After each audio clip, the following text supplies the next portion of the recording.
এই ভাই, মসজিদের জন্য কিছু দান করে যান। 1 টাকা দান করলে 70 টাকার সওয়াব পাবেন। ভাই মসজিদের জন্য দান করে যান, মসজিদের জন্য দান করলে আল্লাহ আপনার ধন সম্পদ আরো বাড়াই দিবে। মসজিদের জন্য টাকা তুলতেছেন নাকি আপনারা? হ্যাঁ ভাই, আপনি মসজিদের জন্য কিছু দান করে যান। আচ্ছা দাঁড়ান, আমি মসজিদের জন্য কিছু দান করতেছি। মসজিদের জন্য যেহেতু দান করব, 1000 টাকা দিই। এই যে ভাই রাখেন। ও আল্লাহ, ভাই কি হলো এটা? পাতা হয়ে গেল কেন? এই ভাই, আপনি কি আমাদের সাথে মজা নিচ্ছেন নাকি? টাকার বদলে পাতা দিচ্ছেন কেন? আরে ভাই, আপনাদের সামনেই তো আমি টাকা দিলাম, কিন্তু টাকা পাতা হয়ে গেল কিভাবে এইটাই তো বুঝতেছি না। ওই মিয়া, মসজিদের টাকা নিয়ে আপনি ফাইজলামি করেন, টাকা না দিতে পারলে না দেবেন, কিন্তু পাতা দিলেন কেন? আরে ভাই, আমি মসজিদের টাকা নিয়ে ফাজলামি করব কেন? এটা কি মানাই বলেন? আমি তো আপনাদের সামনেই টাকা দিলাম, টাকা হঠাৎ করে পাতা হয়ে গেল। আপনারা তো দেখেছেন তাই না? আপনারা তো দেখলেন, তাইলে এখন এই কথা বলতেছেন কেন? ভাই আমি তো বুঝতেছি না, আমি টাকা দিলাম, টাকা পাতা হয়ে গেল কিভাবে? এই মিয়া, ফাইজলামির একটা লিমিট আছে। আপনি পাতা দিয়ে আমাদের সাথে মজা নিচ্ছেন। আপনার কোনো টাকা দেওয়া লাগবে না, আমরা চলে যাচ্ছি। এই চলো। এই ভাই দাঁড়ান দাঁড়ান দাঁড়ান, ভাই যায়েন না আপনারা। ভাই আমারও তো ইচ্ছা করে মসজিদের জন্য কিছু দান করব, আল্লাহর রাস্তায় কিছু দান করব, কিন্তু টাকা দিলাম হঠাৎ করে পাতা হয়ে গেল কিভাবে এইটাই তো বুঝতেছি না। ভাই বিশ্বাস করেন, আমি পাতা দিই নাই, আমি টাকা দিয়েছি। আচ্ছা দাঁড়ান, এই যে আপনাদের সামনে দেখেন, এই যে এখানে 3000 টাকা, এই 3000 টাকার ভিতর থেকে আমি 1000 টাকা এখনই দান করতেছি। এই যে দেখেন, আপনাদের সামনেই দিচ্ছি। কি হলো এটা? টাকা দিলেন, টাকা পাতা হয়ে গেল কেন? আল্লাহ, এটা তো আমিও বুঝতেছি না। ভাই আমি তো আপনাদের সামনে টাকা দিলাম, টাকা আমার 2000 টাকা পাতা হয়ে গেল কিভাবে? আমি তো এটাই বুঝতেছি না। ভাই কি করব আমি এখন? ভাই এটা তো আমিও বুঝতেছি না, আপনি মসজিদের জন্য টাকা দিলেন, কিন্তু টাকা পাতা হয়ে যাইতেছে কিভাবে? ভাই এটা তো আমিও বুঝতেছি না। আচ্ছা দাঁড়ান, আমার কাছে আর কয়টা টাকা আছে? 3000 মতো টাকা আছে, এই টাকাগুলো দান করতেছি ভাই। আমি কিছু বুঝতেছি না। এই যে ভাই, আমার কাছে আর 3000 টাকা আছে, এই 3000 টাকা আপনাদের সামনে দান করলাম, আপনারা সাক্ষী থাকলেন কিন্তু ভাই, আমি মসজিদের জন্য 3000 টাকা দান করতেছি। এই যে ভাই,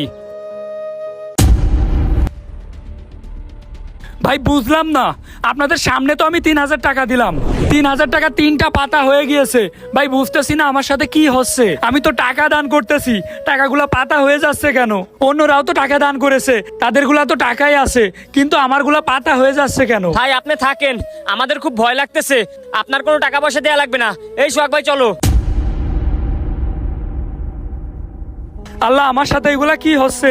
এরকম হচ্ছে কেন? আমি দান করতেছি, টাকা হয়ে যাচ্ছে পাতা, এরকম হচ্ছে কেন? আল্লাহ, আমি তো কিছুই বুঝতেছি না, আমার সাথে এরকম হচ্ছে কেন? আমি কই যাব, কি করব, কিছুই তো বুঝতেছি না। এখানে আর থাকা মনে হয় আমার ঠিক হবে না। আমি যাই, আমি বাসার দিকে যাই।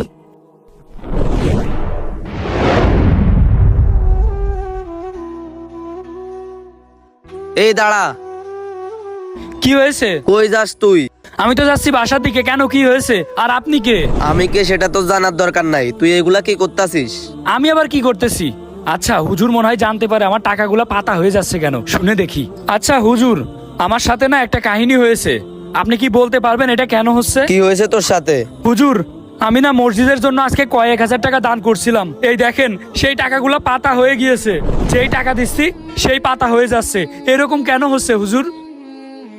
টাকা পাতা হয়ে যাচ্ছে? আচ্ছা তুই কি কাজ করিস সেটা আগে বল। আমি আবার কি করব? আমি ব্যবসা করি। কি ব্যবসা করিস? সুদের, তাই না? তুই টাকা ইনকাম করাস অসৎ পথে, আবার সেই টাকা মসজিদে দান করিস, এজন্যই তো সব টাকা পাতা হয়ে গেছে। আল্লাহ কখনো অসৎ পথের ইনকাম গ্রহণ করেন না। সেইটাই তো, আমি ইনকাম করতেছি অসৎ পথে, মানুষকে সুদে টাকা দিই, মানুষের কাছ থেকে অন্যায়ভাবে টাকা নিই। আমি তো এই ব্যবসা ঠিক করতেছি না, আর সেই টাকায় আমি মসজিদে দান করতেছি, তাইলে সেই টাকা পাতা হবে না তো কি হবে? আমি তো এইভাবে কখনো চিন্তা করে দেখিনি। আল্লাহ, তুমি আমারে মাফ করে দিও, আমি তো এই কাজটা ঠিক করতেছিলাম না। তুই কি জানোস না সুদ নেওয়া এবং সুদ দেওয়া দোনোটাই হারাম? তুই আজকে থেকে সুদের ব্যবসা বন্ধ করে দে, দেখবি আল্লাহ তোর মাফ করে দেবে। আচ্ছা ঠিক আছে হুজুর, আজকে থেকে আমি আর সুদ খাবো না, আমি আর এই ধরনের অন্যায় কাজ করব না, আজকে থেকে আমি সৎ পথে ইনকাম করব। আল্লাহ, তুমি আমারে মাফ করে দিও। আচ্ছা ঠিক আছে, তাহলে তুই যা, আর এরকম কাজ ভুলও করিস না। আচ্ছা। আল্লাহ, হুজুর কই গেল? হে আল্লাহ, তুমি আমাকে মাফ করে দিও, আমি আর এই ধরনের কাজ কখনোই করব না, আমি কখনোই সুদ খাবো না। আল্লাহ মহান এবং সর্বশক্তিমান, তিনি আল কুরআনে সুদ এবং ঘুষ দুইটাকেই হারাম করেছেন। আসুন আমরা সুদ এবং ঘুষ থেকে বিরত থাকি।